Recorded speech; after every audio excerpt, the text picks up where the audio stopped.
సాధన ఐక్యవేదిక ఆధ్వర్యంలో కాంగ్రెస్ పార్టీ ప్రజా సంఘాలు వామపక్షాలు కలిసి గాంధీ విగ్రహం వద్ద నిరసన తెలిపారు. ఈ సందర్భంగా జమ్మలమడుగు కాంగ్రెస్ పార్టీ ఇన్ఛార్జ్ సింగం శివమోహన్ రెడ్డి మాట్లాడుతూ కేంద్ర ప్రభుత్వం మొదటి నుండి కడప ఉక్కుపైన వివక్షత చూపుతోందని, ఇక్కడ ప్రాంత ప్రజలు మనోభావాలతో ఆడుకుంటుందని అన్నారు.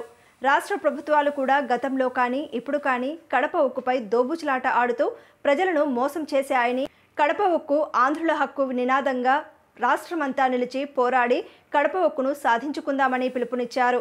ఈ కార్యక్రమంలో జమ్మలమడుగు కాంగ్రెస్ పార్టీ సీనియర్ నాయకులు బ్రహ్మానందరెడ్డి, ప్రొద్దుటూరు కాంగ్రెస్ పార్టీ నాయకులు నజీర్, జమ్మలమడుగు సిపిఎం పట్టణ కార్యదర్శి జి యేసుదాస్, సిపిఎం పట్టణ కమిటీ సభ్యులు ఏ వినయ్ కుమార్, నరేంద్ర, దస్తగిరి, మున్నయ్య, నన్నే, భాష, కాంగ్రెస్ పార్టీ నాయకులు మర్రి ప్రకాశం, రషీద్, సుబ్బు నాయకులు తదితరులు పాల్గొన్నారు. ఆంధ్రప్రదేశ్ పౌరులారా, మనందరికీ తెలిసిన విషయమే, కాంగ్రెస్ ప్రభుత్వము రాష్ట్రాన్ని విడగొట్టినప్పుడు విభజన చట్టంలో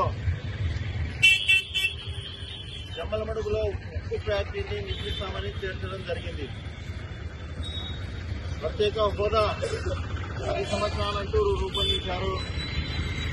మరి ఈ ప్రాంతం ముఖ్యంగా మనం ఎంతగానో గౌరవించేటువంటి కాంగ్రెస్ పార్టీ స్వర్గీయ ముఖ్యమంత్రి గౌరవనీయులు వైఎస్ రాజశేఖర రెడ్డి గారికి పుట్టిన ఇల్లు ఈ ఊరు, ఈ జమ్మలమడుగు పట్టణం.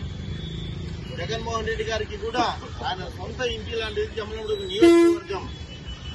మరి అలాంటి జమ్మలమడుగు నియోజకవర్గంలో ముందుగా టీడీపీ ప్రభుత్వం ఒక శిలాఫలకం చేసింది. 2 సార్లు ప్రారంభోత్సవాలు చేసినారు ఫ్యాక్టరీ కోసం.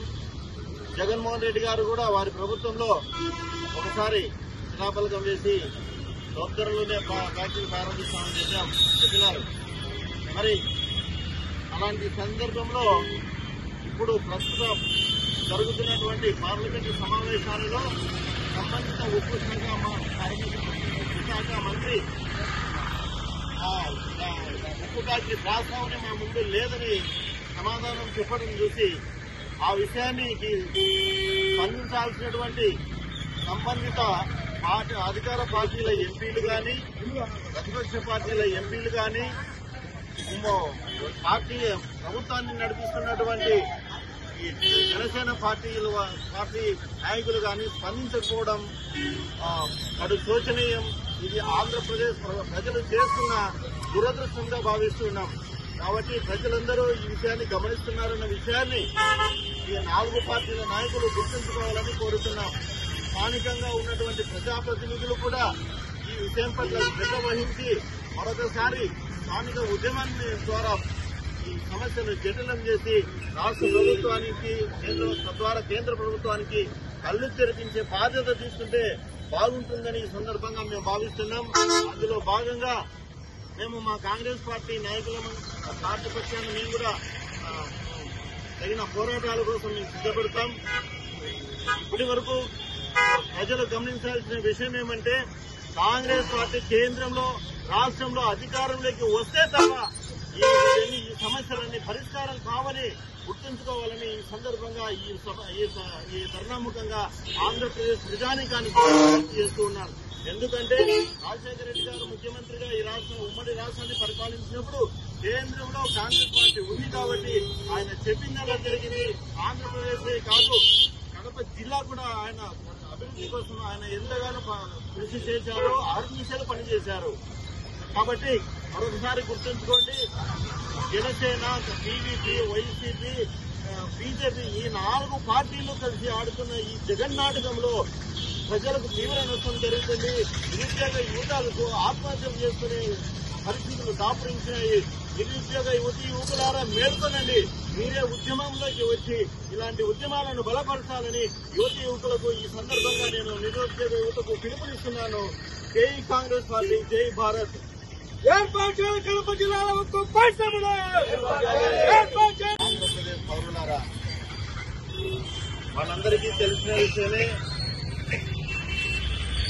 కాంగ్రెస్ ప్రభుత్వము రాష్ట్రాన్ని విడగొట్టినప్పుడు విభజన చట్టంలో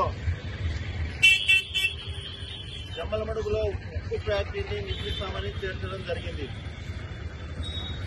ప్రత్యేక హోదా 10 సంవత్సరాలంటూ రూపొందించారు. మరి ఈ ప్రాంతం ముఖ్యంగా మనం ఎంతగానో గౌరవించేటువంటి కాంగ్రెస్ పార్టీ స్వర్గీయ ముఖ్యమంత్రి గౌరవనీయులు వైఎస్ రాజశేఖర రెడ్డి గారికి పుట్టిన ఇల్లు ఈ ఊరు, ఈ జమ్మలమడుగు పట్టణం. జగన్మోహన్ రెడ్డి గారికి కూడా ఆయన సొంత ఇంటి లాంటిది జమ్మలమడుగు నియోజకవర్గం. మరి అలాంటి జమ్మలమడుగు నియోజకవర్గంలో ముందుగా టీడీపీ ప్రభుత్వం ఒక శిలాఫలకం వేసింది. 2 సార్లు ప్రారంభోత్సవాలు చేసినారు ఫ్యాక్టరీ కోసం. జగన్మోహన్ రెడ్డి గారు కూడా వారి ప్రభుత్వంలో ఒకసారి శిలాఫలకం వేసి తొందరలోనే ఫ్యాక్టరీ ప్రారంభిస్తామని చెప్పినారు. మరి అలాంటి సందర్భంలో ఇప్పుడు ప్రస్తుతం జరుగుతున్నటువంటి పార్లమెంటు సమావేశాలలో సంబంధిత ఉక్కు శాఖ మంత్రి ఉక్కు ఫ్యాక్టరీ ప్రస్తావన మా ముందు లేదని సమాధానం చెప్పడం చూసి ఆ విషయాన్ని స్పందించాల్సినటువంటి సంబంధిత అధికార పార్టీల ఎంపీలు కానీ ప్రతిపక్ష పార్టీల ఎంపీలు కానీ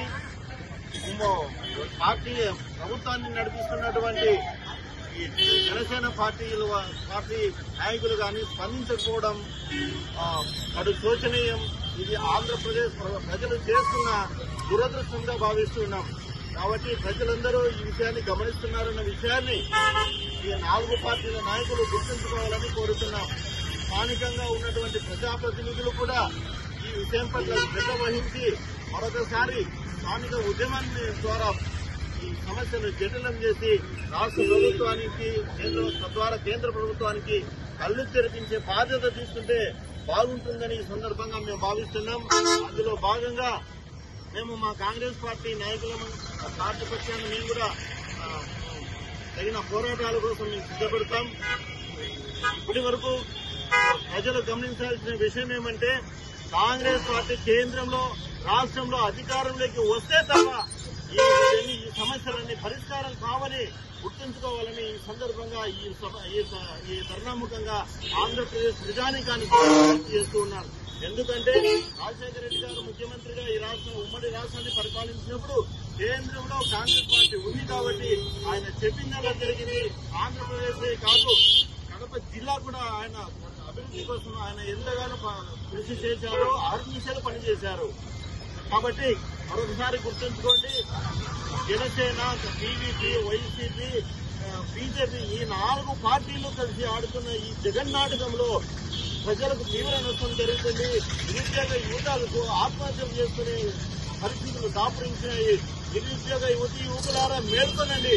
మీరే ఉద్యమంలోకి వచ్చి ఇలాంటి ఉద్యమాలను బలపరచాలని యువకులకు ఈ సందర్భంగా నేను నిరుద్యోగ యువతకు పిలుపునిస్తున్నాను. జై కాంగ్రెస్ పార్టీ, జై భారత్. ఏర్పాటు చేయాలి కడప జిల్లాలో ఒక్క పరిశ్రమలు ఏర్పాటు చేయాలి. మనం ఈరోజు ఇక్కడికి వచ్చి ఈ ధర్నాలు చేసి ఎన్ని చేసినా కూడా వీళ్ళకి ఎట్లంటే నిమ్మకు నీరెక్కిన అసామెతరాలు. బీజేపీ ప్రభుత్వం అనేది విభజన టైంలో 5 సంవత్సరాలు కాదు 10 సంవత్సరాలు ఉండాలి అని మాట్లాడింది. అది లేదు. ఆ విభజన సమస్యలోనే పోలవరం ప్రాజెక్టు కానీ ఇక్కడ ఉన్నటువంటి కమ్యూనిటీ స్టీల్ ప్లాంట్ నిర్మిస్తామని చెప్పేసి క్లియర్గా మేము చేస్తాము అని చెప్పేసి నరేంద్ర మోడీ గారి ప్రభుత్వంలో ఆ ఫ్రెండ్లో చెప్పారు ఎలక్షన్ల ముందు. దాని అనుగుణంగా ప్రజలు ఏపీ ప్రజలు కూడా అటు ఏపీ ప్రజలు దేశ ప్రజలు కూడా అన్ని చేస్తారని చెప్పేసి చేశారు. చివరికి ఏం చేశారు? జగన్మోహన్ రెడ్డి గారికి ఆయన మోకద్దడం, ఆయన కేసులో ఆ విషయాలను తీసుకొని ఆయన చేసుకుంటా ఉంటే దీన్ని తీసుకుపోయి మోడీ గారు తాకట్టు పెట్టాడు. పోయానా మోడీ గారిని పిల్లంపారు. మోడీ గారు వచ్చారు. మోడీ గారు ఏం చెప్పాడు? ఇక్కడ మేము స్పెషల్ స్టేటస్ ఇస్తాం, ప్రైమ్ మినిస్టర్ ఇస్తాం, అలాగే మన రాయలసీమ వెనుకబడిన ప్రాంతానికి స్పెషల్ ప్యాకేజీ కేటాయిస్తామని కూడా చెప్పారు. అధికారంలోకి వచ్చినారు. అధికారం అయిపోయింది. అధికారం తర్వాత ఈ జగన్మోహన్ రెడ్డి వాళ్ళ ప్రభుత్వంలో వాళ్ళని 2400 మందిని మన ఎంపీలు ఇస్తే ఏ ఒక్కరోజు కూడా దీని మీద మాట్లాడిన చరిత్ర కానీ మాట్లాడిన దాఖలాలు లేవు. కారణం ఏంటంటే వాళ్ళ స్వలాభాలు, వాళ్ళ కేసులు, వాళ్ళ విషయాల మీద ఆయన పోరాటం, వాళ్ళ విషయాల మీద ప్రతిసారి మోకలటమే జరిగింది. కానీ ఏ అభివృద్ధి కోసం కానీ ఇక్కడ పుట్టిన ఇక్కడే జన్మించినాడు, ఇక్కడే ఉన్నాడు, వాళ్ళ నాన్న ఇక్కడే చేశాడు, కనీసం కూడా ఇంత కూడా లేని జగన్ పరిపాలన మనం చూసాం. సరే అదే అయిపోయినాడంటే ఈయన కూడా మేము వచ్చాం చేస్తామని చెప్పి ఈ రోజు వీళ్ళు వచ్చారు. వీళ్ళు పోయి ఎవరి దగ్గర పోయారా? ఈ కూటమి ప్రభుత్వం కూడా అతనితో కలుపుకొని అతనితో సంసారం చేస్తున్నారు. వీళ్ళు కూడా ఒక్క విషయం కూడా మాట్లాడే పరిస్థితులు లేరు. కాబట్టి ఈ ప్రభుత్వం ఏ విధంగా కూడా ఈ ఉక్కు పరిశ్రమకు కానీ ఈ స్పెషల్ స్టేటస్ కు సంబంధించిన విషయం కానీ ఎక్కడ కూడా మన ఆంధ్రప్రదేశ్ కానీ ఎక్కడ కూడా ఏ ఒక్క విషయంలో కూడా వీళ్ళు దేనికి కంకణం లేదు. అవసరం ఏంటంటే వాళ్ళ అవసరానికి వీళ్ళని పావులుగా కలుపుకొని వీళ్ళకున్న అన్ని అవినీతి కార్యక్రమాలలో వీళ్ళు దూరపోయి ఉన్నారు. 2 ప్రభుత్వాల వాళ్ళు వాళ్ళని అడ్డం పెట్టుకొని వీళ్ళు పోయి అడగలేని పరిస్థితి. ఉక్కు పరిశ్రమ అడగలేరు, పోలవరం ప్రాజెక్టు అడగలేరు, స్పెషల్ స్టేటస్ అడగలేరు, స్పెషల్ ప్యాకేజీ అడగలేరు. ఎందుకంటే వాళ్ళకు ఉన్న ఈ ప్రాబ్లమ్స్ ఎన్ని ఏంటంటే వాళ్ళకు ఉన్న అవినీతులు, కేసులు. ఈ కేసుల నుంచి బయటపడడానికి మన ఆంధ్రప్రదేశ్ లో మన వాళ్ళందరినీ గెలిపించుకోవడానికి చేస్తున్నారు తప్ప ఈ సమస్యలన్నీ తీరాలి అంటే ఒకే ఒకటి ఏకైక పార్టీ ఆ రోజు ఈ రోజుకి ఎప్పుడే ఒకటైన పార్టీ కాంగ్రెస్ పార్టీతోనే సాధ్యం. ఈ కాంగ్రెస్ పార్టీతోటి ఈ వామపక్షాలతోటి మేమంతా ముందుకు పోతాం. బహిరంగంగా భారీగా యుద్ధం చేస్తాం. ఈ విషయంలో తగ్గేదే లేదు. ఎంతవరకైనా ధర్నాలు, రాస్తారోకులు మేము ప్రకటిస్తాం. దాన్ని కూడా విధి విధానాలు ప్రకటించి ఆ విధంగా ముందుకు పోతాం. ఇది సాధించేంత వరకు కూడా నిర్విరామంగా పోరాటం చేస్తాం.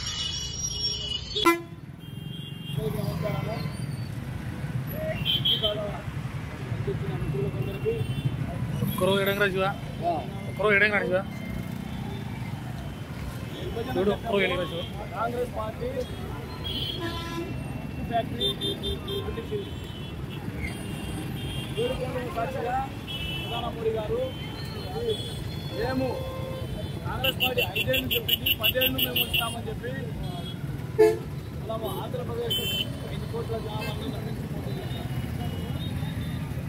మరి చంద్రబాబు నాయుడు వచ్చినారు. ఆయన కూడా మేము రాయలసీమ వాసులే, ఇటు తెలుగుదేశం వచ్చినా, ఇటు జనసేన ఉన్నా కానీ, ఇటు జగన్మోహన్ రెడ్డి కానీ ఎవరైనా రాయలసీమకు సంబంధించిన వ్యక్తులు వాళ్ళ అయ్యేది ఉండి కూడా కడప జిల్లా మీద ప్రత్యేక దృష్టి తీసుకోవడం